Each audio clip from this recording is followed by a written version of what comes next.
You got to ask yourself the question, which is the most important. What the hell is Ghislaine Maxwell doing in prison? What is she doing in prison? What is that all about? Think about it. Pam Bondi said, I don't have any lists. I don't know anything about it. That's it. We're done. There's nothing. What the hell am I? What? I'm going to be talking about this on July the 19th at the Cutting Room, by the way. Come on and see me. If you think this is good, remember, this is YouTube. I got to watch what I say. Tickets are on sale. The link is there. But it's true, Ghislaine Maxwell should absolutely not receive a pardon. A pardon? She wants a pardon? Well, the rumor is she's talking about a pardon. She's got more dirt. Ghislaine, I wouldn't push it if I were you.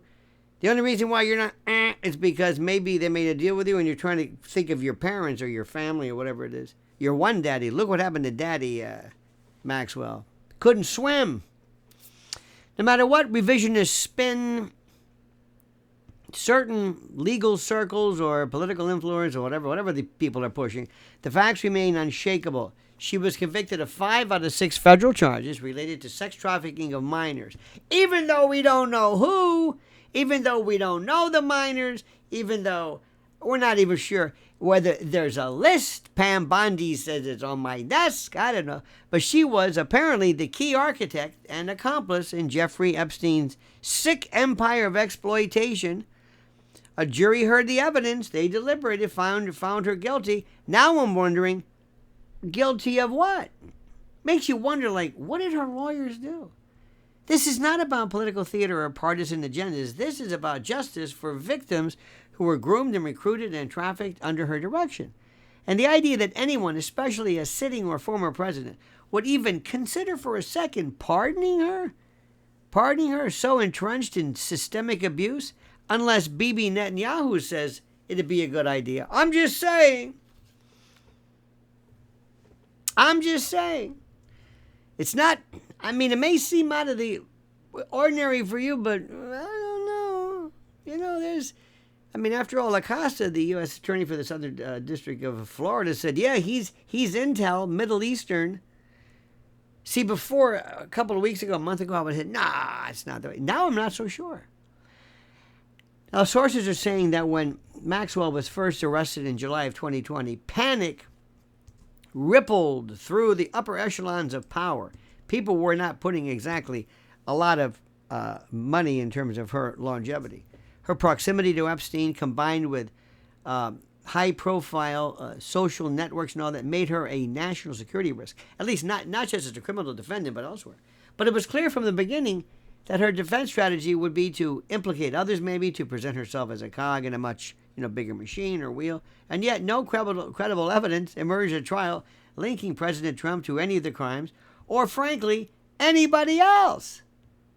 I mean, look, especially now in view of the Bondi memorandum or the press conference, we're wondering, what exactly did, it's not that far-fetched, what exactly did Ghislaine Maxwell really do? I mean, it was portrayed, she was found guilty of this elaborate grooming operation. I mean, it was her voice, her direction, and her manipulation that gave Epstein the, dare I say, logistical capabilities to run a human trafficking pipeline. Or did it? Who were they? Where were they? How do we know? Are you sure there was? Do you know? Can you say for sure anything anymore? Especially when Pam Bondi says, I've got on my list, I've got the list. I've got the list on my, goddammit, I got the list. Next day, what list? Shut up with you and your list. President Trump, what are you talking about? What are you talking about? Are you talking about Epstein again? What is the matter with you? Excuse me. So fine, take that tack. But what about Ghislaine? She stays in prison for what? What did she do? Did she take those photos? What did she do? Now, the idea that she was railroaded because no other co-conspirators were charged, some say is as lazy as it is dangerous. That's how conspiracy law works. The DOJ failed the American people by not prosecuting others, but that doesn't mean, many say that Maxwell should walk free. But then again, I ask you, with whom did she conspire? Epstein? And that means that more prosecutors are needed, not less. You don't let one person convicted go simply because the swamp is still hiding the rest. Justice doesn't work on quotas. At least that's what we were told until recently. Now, Pam Bondi's comments, which once suggested that a client list existed and was under review, have since been walked back. Walked back and ignored. And that walk back is frankly pathetic. It doesn't erase Maxwell's crimes. It doesn't change the testimony of victims. It doesn't override the unanimous judgment of a jury that sat through weeks of graphic, irrefutable testimony. Pardon me. Even if the DOJ is now claiming that there are no further indictments to be made, that's on them.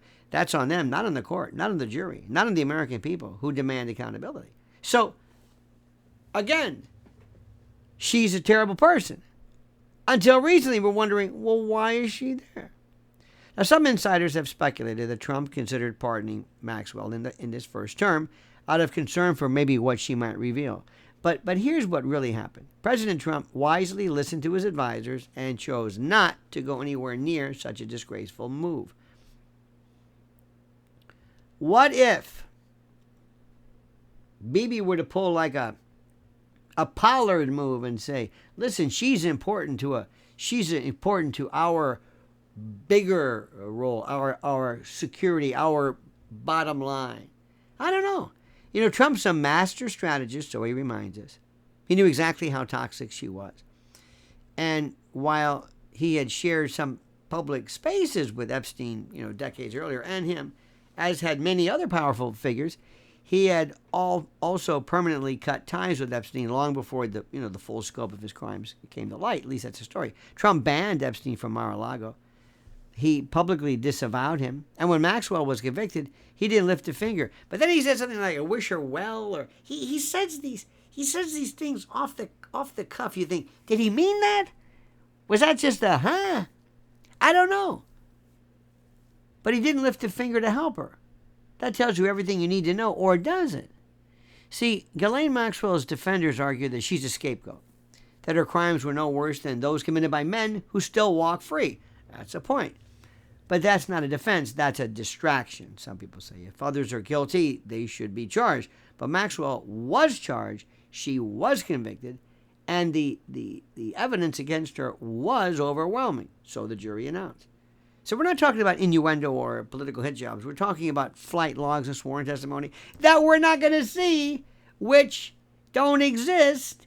And after all, because he killed himself, and forget documentary proof, and I mean, this is the craziest thing in the world. Now, let's not forget something. The victim spoke, right? Brave women who endured years of silence toward,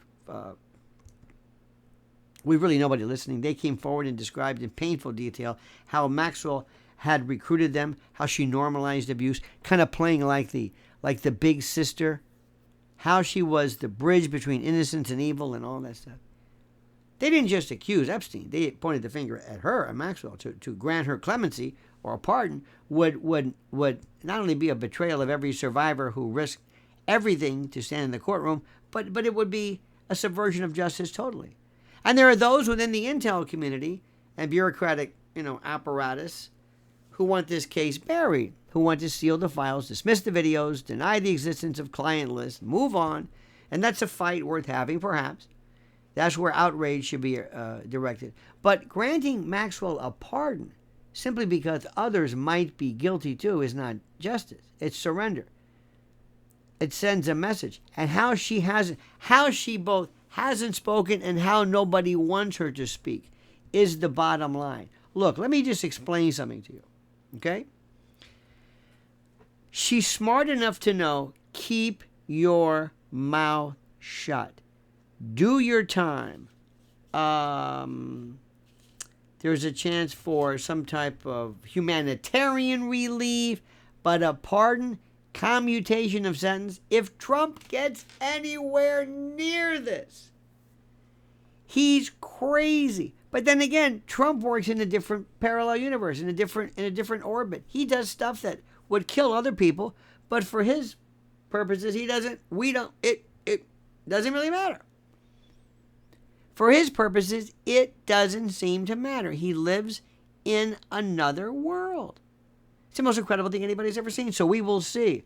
But, Mr. President, you do have to ask the real person you should be talking to is not Ghislaine Maxwell or her lawyers or anything, but talk to Pam Bondi and make sure that whoever coordinates the announcement of files and things of such a sort on the DOJ level, make sure you all have some kind of coordination. And by the way, once and for all, people say, well, it's Mossad's involved.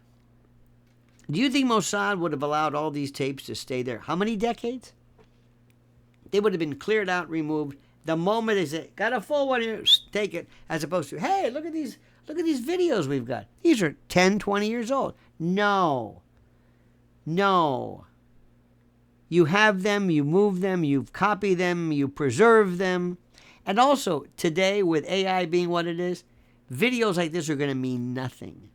Remember, this is the last time you will ever see. The real honeypots, the real extortion moves are going to be through computer and digital infiltration and the like. All right, my friends, do me a favor. Please like the video. Subscribe to the channel. Subscribe. 80% of the people who read our videos or watch our videos don't even subscribe. And answer the questions which I've appended. And please, in the meantime, my friends, comment as you see fit. Oh, July 19th at the Cutting Room. See you there.